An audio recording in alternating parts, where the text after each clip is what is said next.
In this episode, we talk with Karla Micallef, a seasoned expert with 20 years of experience leading enterprise-wide transformations across various industries. Karla shares her insights on raising the strategic profile of change management and underscores the importance of building change capability and maturity within organizations.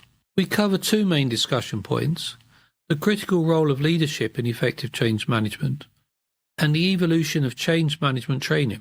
Karla emphasizes that leaders are pivotal in either facilitating or hindering successful change initiatives. She highlights the growing demand for agile methodologies and the necessity for organizations to adapt their training approaches accordingly. We also explore how remote work and digital transformation impact organizational change processes because they add layers of management complexity. Join us as we unpack these essential aspects of change management with Karla Micallef, whose extensive experience and the recent appointment as the Global President of the Change Management Institute offers valuable perspectives on mastering organizational change.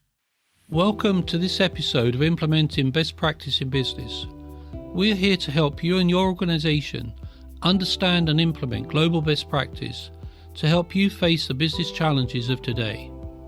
Join me, Richard Pharro, CEO of APMG International, in talking to leaders and practitioners who have applied these frameworks and practices to boost their productivity. They're here, willing to share their knowledge and experience to help you learn from them so you can do the same to make you more competitive in today's market. My guest today is Karla Micallef, who has 20 years' experience in leading enterprise-wide transformations across multiple industries and delivers real results. This work includes mergers and acquisitions, target operating models, organisation model redesign and restructures. She's also been involved in the whole of government reform and digital transformation. Karla's passionate about raising the strategic profile of change management. She thinks the key to true organisation agility is building change capability and maturity across organisations at all levels. On a more personal note, she's also passionate about reform in the social services sector. So it's no surprise, with Karla's track record and after various roles over the last 15 years, she was recently elected as the Global President and Chair of the Board for the Change Management Institute. Congratulations, Karla, and welcome. Thank you. So, Karla, with all your experience of transformation, change, and probably no doubt ordinary change, who do you think within an organisation should attend change management training? Yeah, well, look, I think today's audience for change management training is very broad. While change management, is considered a profession in its own right, it's definitely a broader set of competencies that apply for many industries. So, for example, leaders, project managers, people and culture or human resource professionals, project management professionals, business analysts, product managers, the list really does go on. Like, I think back when I went, it was nearly 20 years ago, and I went looking for my first change management training. And I ended up deciding on a postgraduate qualification through university. But back then we weren't really spoilt for choice, and it was really focused around, change management professionals. And I think, the great thing is today there's a lot more variety available. I might just jump in or lean into the important role of leaders there. I think I'm seeing a lot more sort of training emerge for leaders. And one thing I've noticed in industry is that not all leaders really truly appreciate the critical role they play in either making or breaking the effective change. So that's something that I'm quite passionate about. And other areas, without picking on certain roles or sections within organisations, when I work with companies, I often find that there's particular areas where changes don't always go so well. And one of them is in the product management space. Another is digital. And what I find with these teams is they don't have often change management professionals or always change management professionals within their teams. They're delivering a lot of change. They're doing it quite quickly and they're doing the best with what they can. But change management often isn't sort of incorporated into their processes. So we're seeing more of a demand and interest from those groups for training as well. I guess the important thing is to get the training mix or blend right, regardless of the role or the profession. Karla, that's very interesting. There's a recent report out in the UK that said the majority of managers are not trained. They're put into a role, so they're actually set up to fail.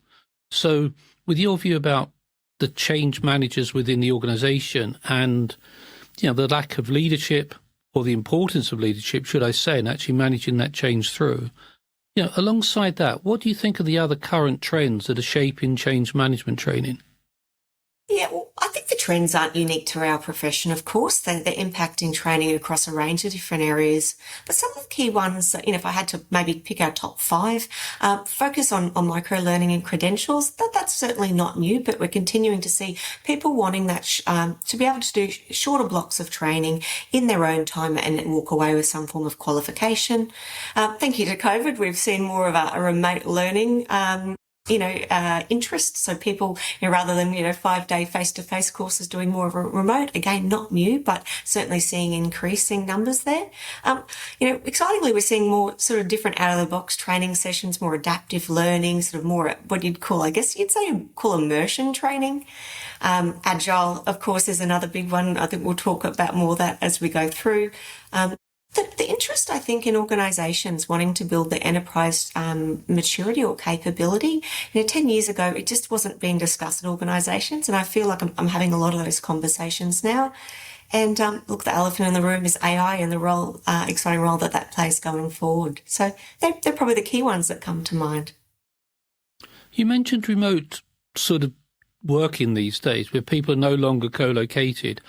What impact does that have on an organisation that's trying to sort of go through a transformational change program? Does it add another level of complexity, or is it something that we just have to get used to and manage?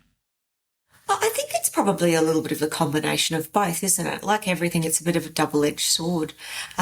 I think it's created or removed some of the barriers, particularly where you've got more diverse, dispersed teams. Technology took a really quick uplift across many organisations. So I think there's a lot of strength in that.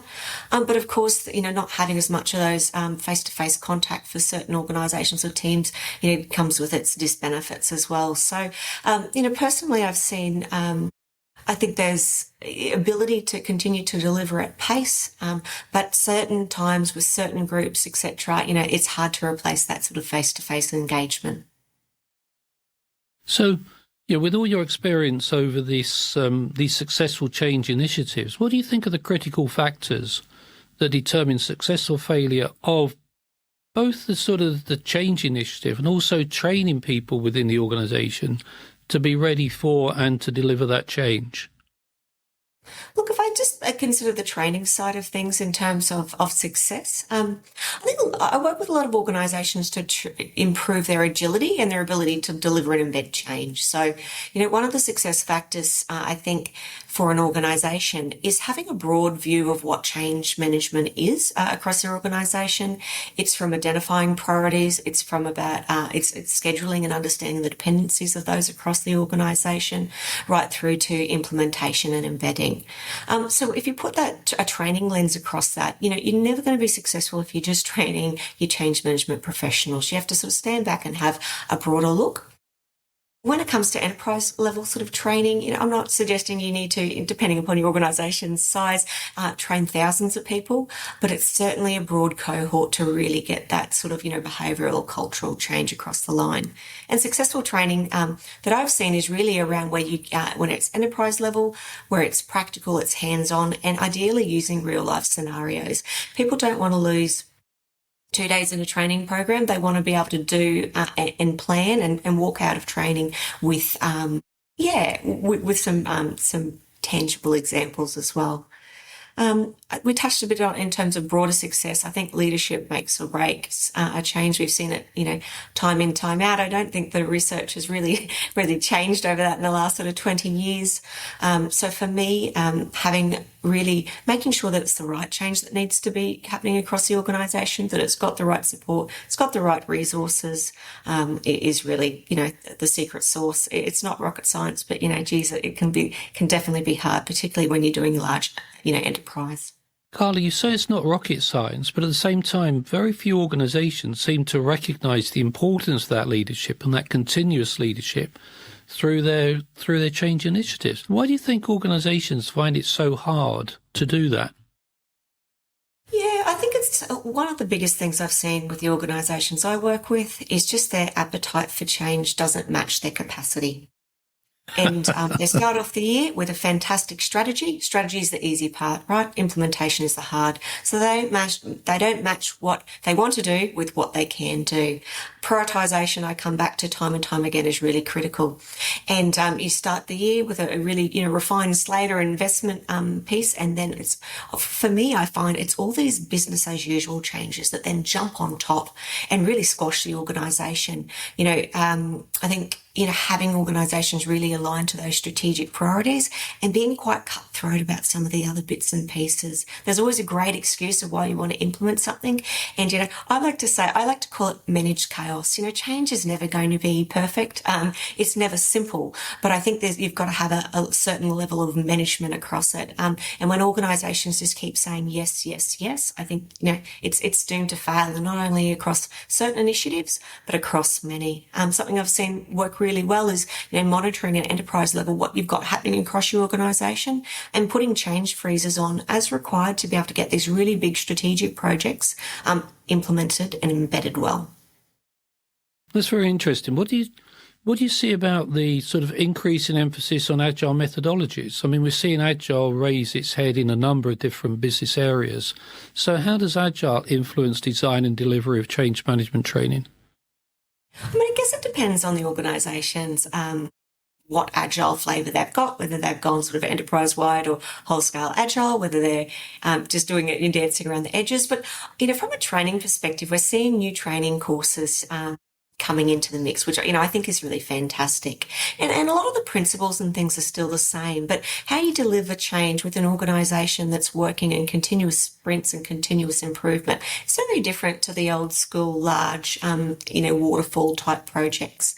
So the trainings, I guess it comes out with a slightly different flavour, and it's got a stronger focus on agile principles, collaboration, adaptation, continuous improvement. Importantly, it's also forcing organisations to review their change management toolkit or methodology or whatever you want to call it to be able to make it more fit to purpose. I think back to nearly 20 years ago, and some of the change management plans I used to write in a Word document and 60 pages long, and you'd spend months doing impact assessment. I just shudder. Agile's brought some excellent things to the table, but it's not without its challenges. So, working with an organisation right at the moment is, significant agile delivery, and, they've got speed, but they don't necessarily have the embedding and the benefit side right. So, yeah, it's interesting. I think that's one of the problems with agile, isn't it? It's probably more a mindset than it is a process. You've got to be willing to be agile rather than actually just to apply agile. 100%. And, across the organisation, we know that whatever you want to call them, tribes, squads, etc., they often have a really clear operating cadence and work to that. But then you've got other areas of the organisation delivering a large amount of change that don't. And when the two collide, it's not always pretty. You mentioned earlier about maturity in organisations, and when you're looking at their ability to change and the impact of, say, change management training within those organisations, how important is that across the organisation training necessary in order to move the organisation up a maturity scale?